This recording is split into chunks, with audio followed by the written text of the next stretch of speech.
Oi, pessoal, tudo bem? Hoje vamos falar da embriologia do intestino médio.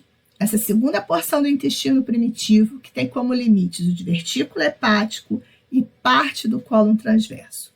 Vamos ver quais são os órgãos derivados dessa porção do intestino primitivo e os processos, ou melhor falando, os eventos que acontecem durante o processo de desenvolvimento embrionário dessa porção média do intestino primitivo. Vamos lá? Intestino médio. Então, quais são os objetivos da aula de hoje? Determinar a origem embriológica do intestino primitivo, na realidade a gente vai relembrar isso. Citar as divisões do intestino primitivo e seus respectivos derivados, também vamos relembrar. E descrever o processo de formação do intestino delgado e grosso, descrever o processo de herniação fisiológica, que é importante para o desenvolvimento dessas porções do intestino primitivo. Lembrando, então, novamente, que o intestino primitivo é formado a partir do quê? Do dobramento do embrião, a partir da formação de pregas cefálica e caudal, que surge por indução do tubo neural, e das pregas laterais, que surgem por indução dos somitos. A formação dessas duas pregas vai levar ao quê? A um estrangulamento, e incorporação do saco vitelino, fazendo com que esse saco vitelino agora se torne o intestino primitivo. Dessa forma, então, o revestimento do intestino primitivo interno é de endoderma, e essa parte aqui externa é de mesoderma esplânquico, Então, todo o epitélio e glândulas derivam do endoderma, e conjuntivo e músculo vão derivar desse mesoderma esplânquico. O intestino primitivo está dividido em 3 porções: intestino anterior, médio e posterior. Cada uma dessas porções do intestino primitivo é nutrida por uma artéria, o anterior pela celíaca, o médio pela mesentérica superior e o posterior pela mesentérica inferior. Já falamos em aulas anteriores sobre o intestino anterior, hoje falaremos sobre o médio e numa próxima aula sobre o intestino posterior. Bom, e como é que é então o processo de formação do intestino médio? E quais são os órgãos derivados desta porção do intestino primitivo? O intestino médio, ele tem como limites o divertículo hepático e 2/3 direitos, ou metade do cólon transverso. Então, essa porção aqui, que é formada a partir da formação das pregas laterais direita e esquerda, é a porção do intestino primitivo nutrida pela artéria mesentérica superior, chamada de intestino médio. E quais são os órgãos derivados dessa porção do intestino primitivo? São derivados do intestino médio a parte distal do duodeno, o jejuno, o íleo, que são outras porções do intestino delgado, e do intestino grosso derivam desta porção do intestino médio, o seco, o apêndice vermiforme, o colo ascendente e 2/3 direitos, ou metade do cólon transverso. Por que isso, professora? 2/3 direitos ou metade? Porque em algumas pessoas, metade do cólon transverso deriva do intestino médio e a outra metade do intestino posterior. Porém, na maioria das pessoas, 2/3 direitos do cólon transverso derivam do intestino médio e 1/3 esquerdo do intestino posterior. É possível visualizar isso no intestino adulto? Sim, pela irrigação. Por qual parte, se metade do cólon transverso for nutrido pela mesentérica superior, significa que metade deste cólon derivou do intestino médio. Então, através das artérias nutridoras, a gente consegue determinar quais porções do cólon transverso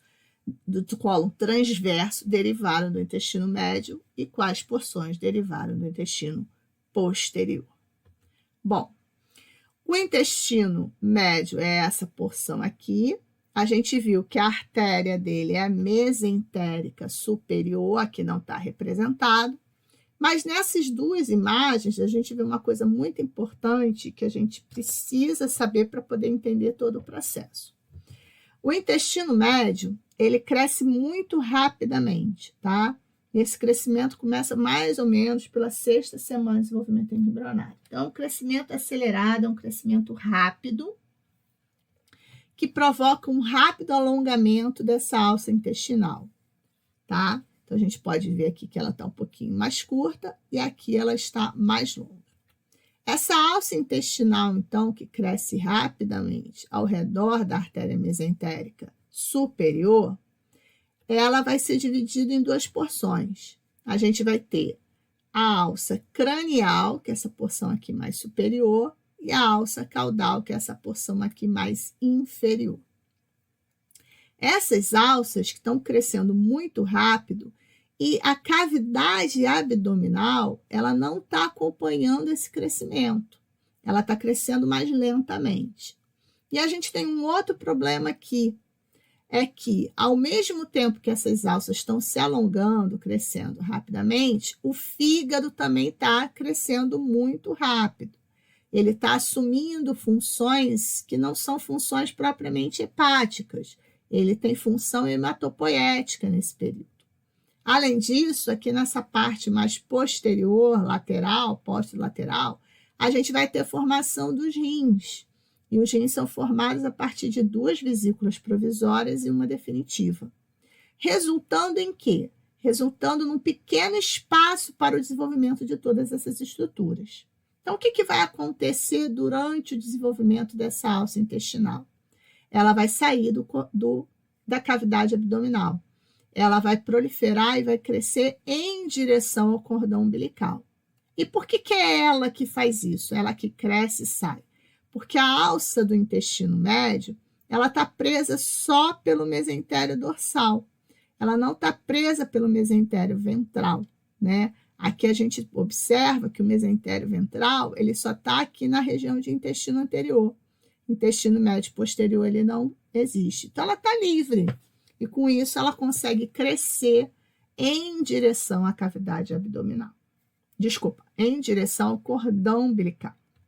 E esse processo, pessoal, de crescimento das alças intestinais e migração delas em desenvolvimento para o cordão umbilical é chamado de herniação fisiológica, tá? Essa herniação fisiológica, ela vai começar a acontecer no início da 6ª semana de desenvolvimento embrionário. E por que ela é uma herniação fisiológica? Porque essas alças não vão permanecer no cordão. Elas vão e retornam.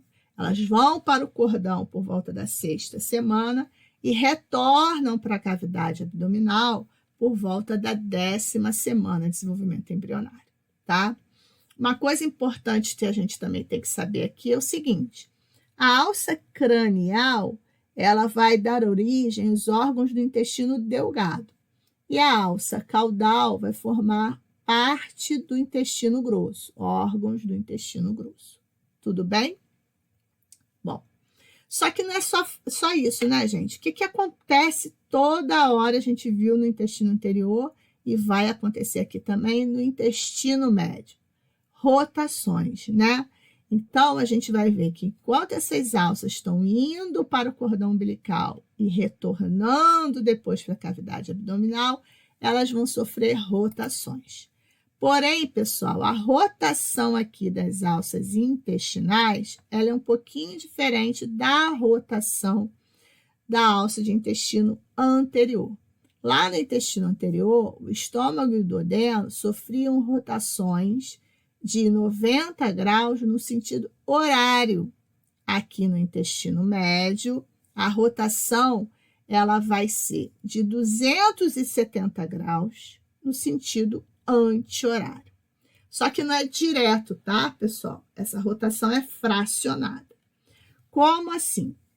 Na 6ª semana, quando essas alças estão crescendo e migrando, se herniando para o cordão umbilical, elas sofrem uma rotação de 90 graus no sentido anti-horário. Isso faz com que a alça cranial se posicione mais para a direita, aquela parte, aquela porção que vai formar o intestino delgado, e a alça caudal para a esquerda.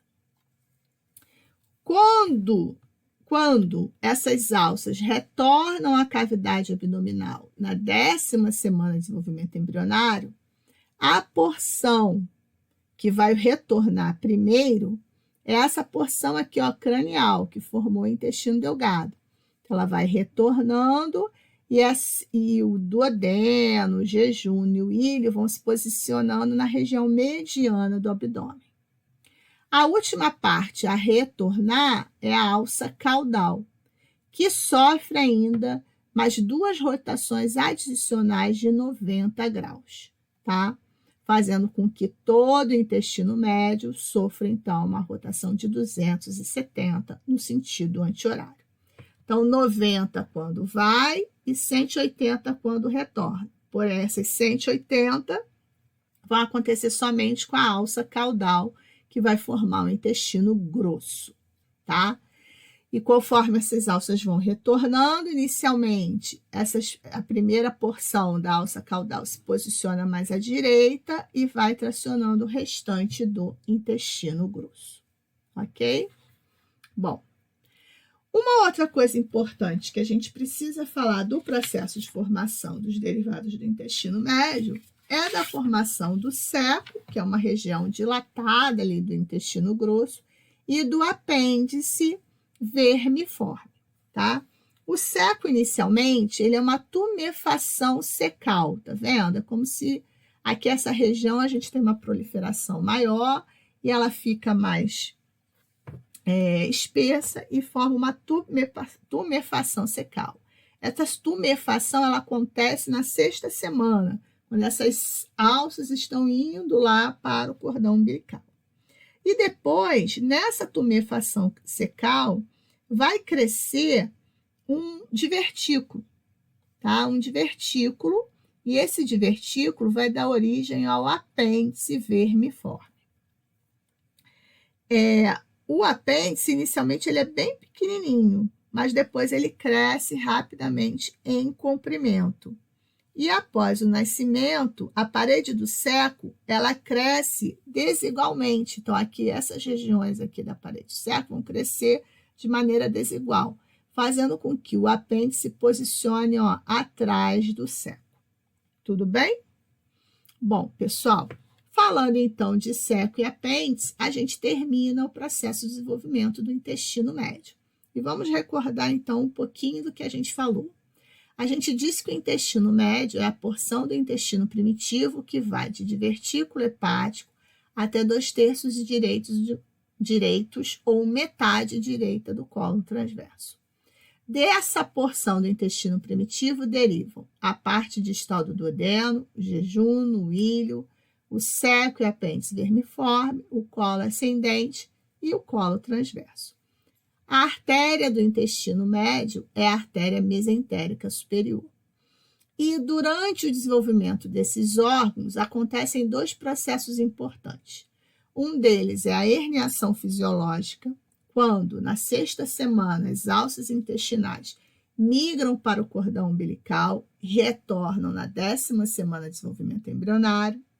Porém, durante esse processo, a alça intestinal média, ela sofre 2 rotações, quer dizer, sofrem rotações de 270 graus no sentido anti-horário. 90 quando a alça vai para o cordão e 180 quando ela retorna. Muita coisa, né, gente? Esse intestino vive rodando, meu Deus. Aqui, pessoal, mais uma vez as referências bibliográficas, lembrando que é muito importante o estudo nos livros. E, de novo, embriologia clínica do Moore, embriologia médica do Langman e embriologia humana do Larsen. Ok? E aí, o que vocês acharam da aula de hoje? Legal? Aprenderam bastante sobre a embriologia do intestino médio? Fala comigo lá nos comentários. O que você está achando desse modelo de aula, né? Diferente das aulas que eu postava anteriormente. Outra coisa, não esquece de se inscrever no meu canal, de ativar o sininho, de compartilhar com seus amigos e me seguir também lá no Instagram, ó, @cainaProvaCurso. Diariamente temos conteúdo de várias disciplinas da área de saúde. Um beijo, pessoal. Até a próxima.